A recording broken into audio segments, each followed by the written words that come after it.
Good day mga ka-Buildrite. Nandito tayo sa Batangas para ayusin yung naging problema natin sa waterproofing. Tara, silipin natin. Makikita natin na nag-delaminate yung existing na coating ng ating kliyente dito sa Industrial Park.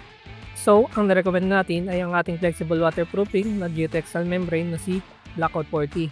Since nasa industrial area at maraming container truck, kaya maraming movement dito. So una, surface preparation muna tayo.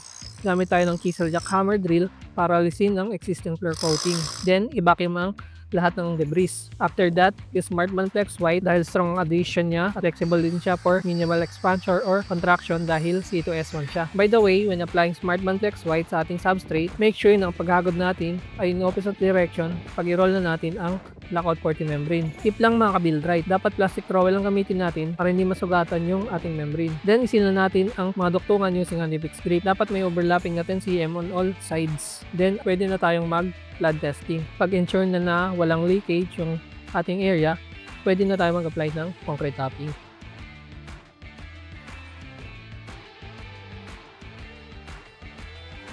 Kung may iba pa tayong concern sa ating construction or sa waterproofing, pwede kayong mag-message sa page namin.